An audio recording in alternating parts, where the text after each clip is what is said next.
Halo. Hai. 1, 2, 3.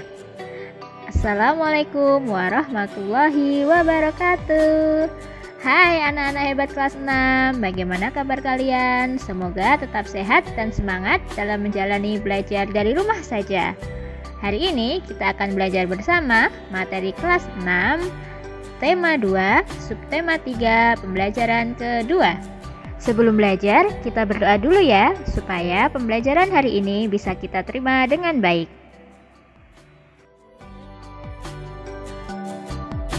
Yang akan kita pelajari hari ini adalah 1. Kita akan belajar tentang persatuan dan kesatuan serta manfaatnya.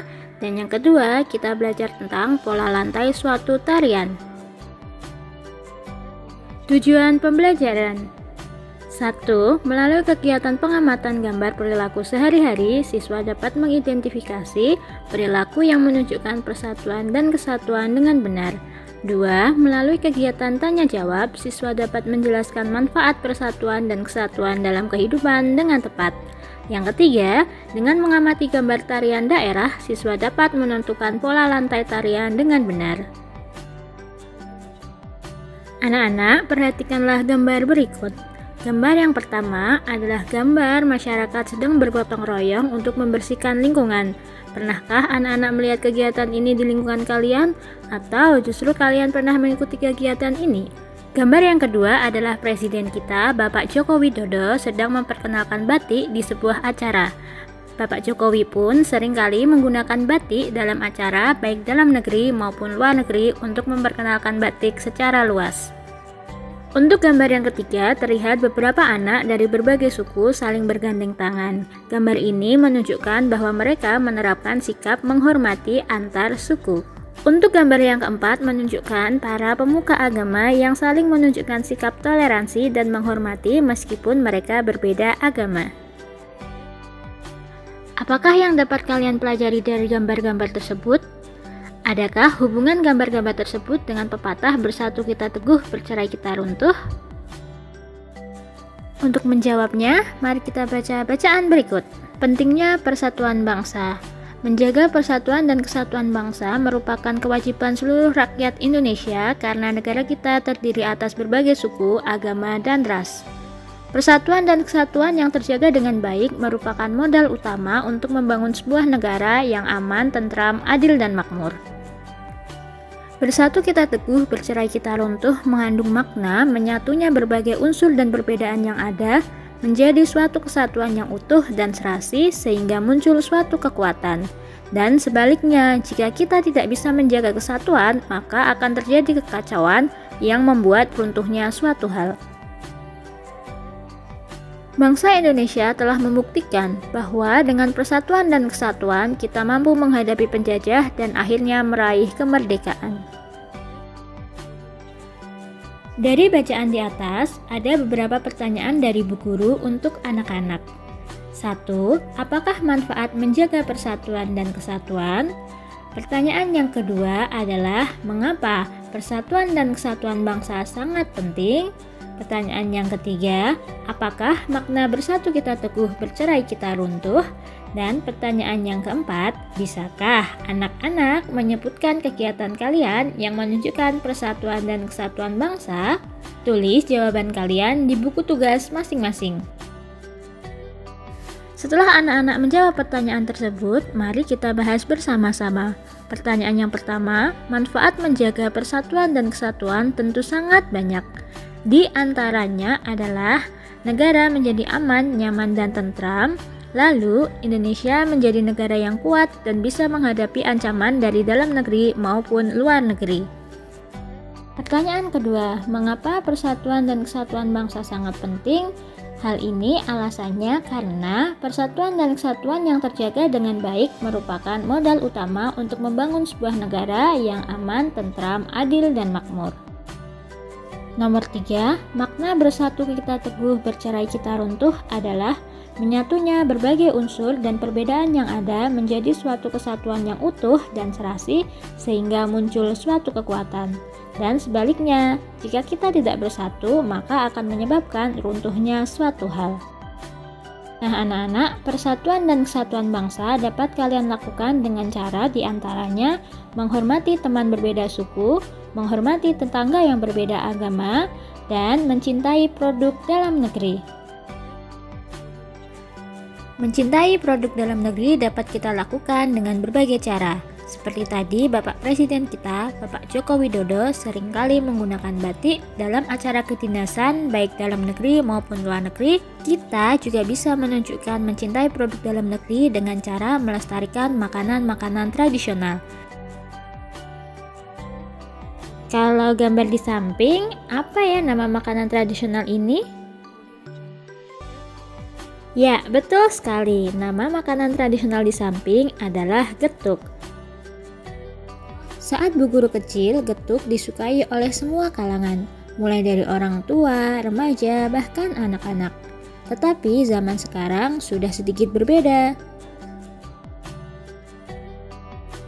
Getuk, riwayatmu kini. Getuk adalah salah satu makanan tradisional dari Jawa, berbahan dasar singkong atau ketela pohon yang direbus dan ditumbuk halus, lalu diberi gula atau pemanis dan disajikan dengan taburan parutan kelapa. Meskipun rasanya tidak kalah dengan makanan ringan lainnya, getuk seringkali dipandang sebelah mata, apalagi oleh kaum milenial zaman sekarang. Anak-anak muda lebih memilih makanan modern yang kemasannya menarik dan variannya bermacam-macam. Getuk juga masih dianggap sebagai makanan pasar, karena memang masih banyak diperjualbelikan di pasar tradisional daripada di toko atau swalayan. Sementara anak muda lebih senang membeli makanan di swalayan yang dirasa lebih praktis. Seandainya kalian menjadi pengusaha getuk, apa yang akan kalian lakukan untuk membuat produk getuk kalian laris dibeli oleh para kaum milenial?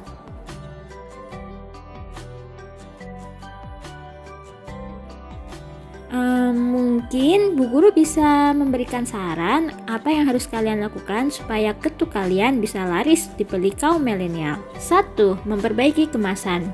Getuk dikemas dengan bungkus yang menarik dan lebih modern sehingga anak-anak muda tertarik untuk membeli getuk.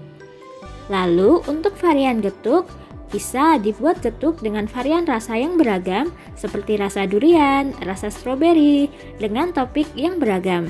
Bisa topping keju atau meses yang disukai oleh anak-anak muda.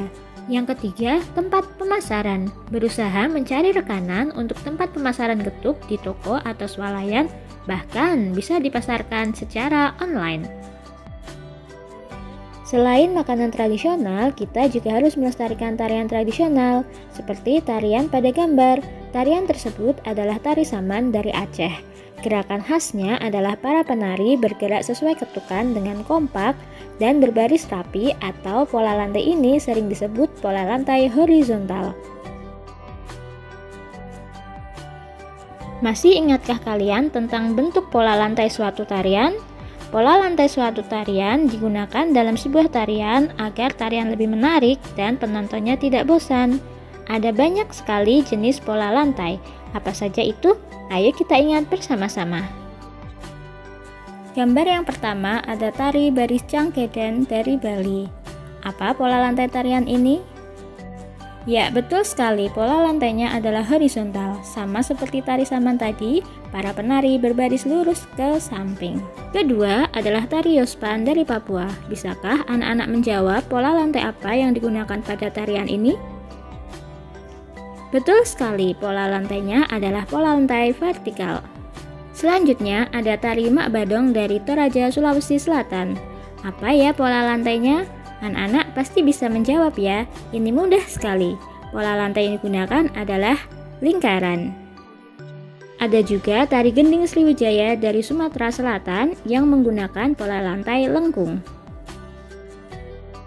Sekarang, ayo sebutkan nama pola lantai berikut. Yang pertama ada pola lantai apa ya ini? Bentuknya miring, yaitu diagonal. Yang kedua ada pola lantai, ayo siapa yang bisa? Betul sekali, pola lantai zigzag.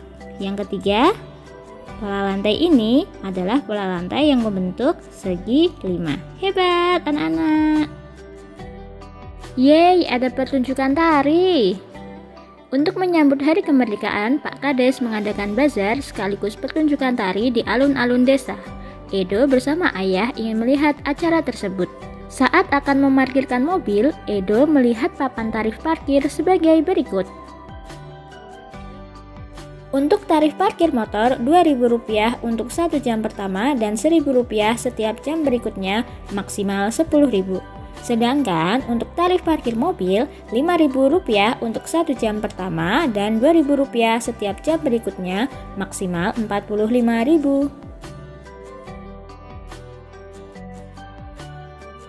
Saat itu, Edo juga melihat seseorang membayar parkir Rp9.000.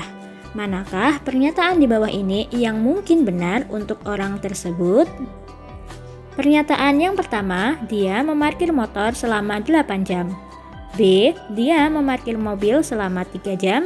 C. Dia memarkir motor selama 9 jam. D. Dia memarkir mobil selama 2 jam. Atau E. Dia memarkir motor lebih dari 9 jam. Ayo kita bahas satu persatu pernyataannya. Pernyataan yang pertama adalah dia memarkir motor selama 8 jam.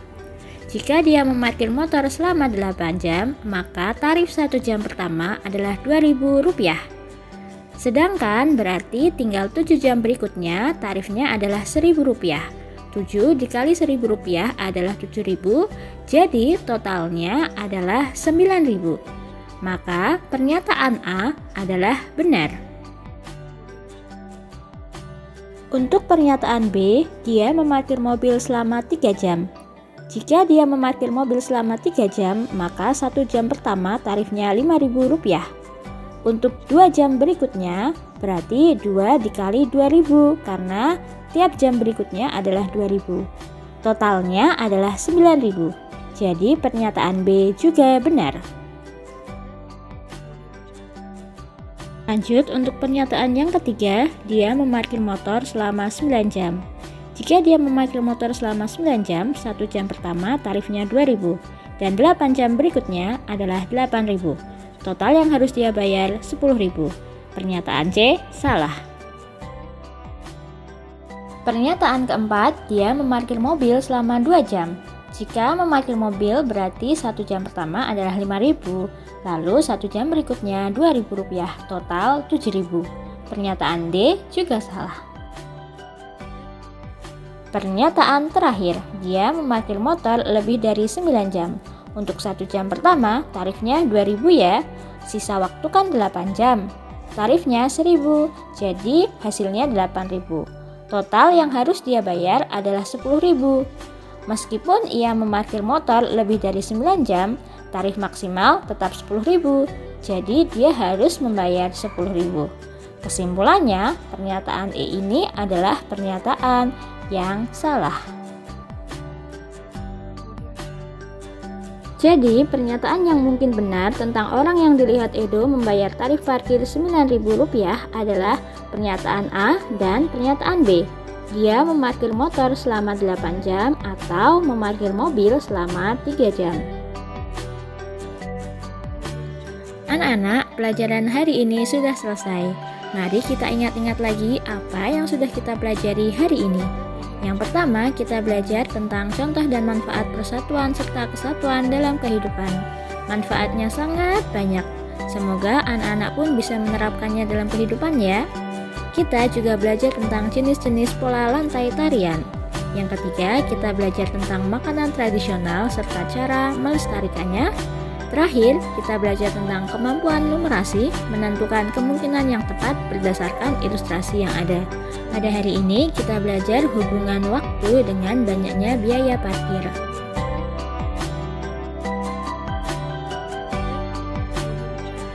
Pembelajaran hari ini cukup sampai di sini ya. Terima kasih untuk anak-anak yang sudah menyimak video sampai selesai. Sampai jumpa di video pembelajaran berikutnya. Tetap disiplin dan bertanggung jawab dalam mengerjakan tugas dari guru.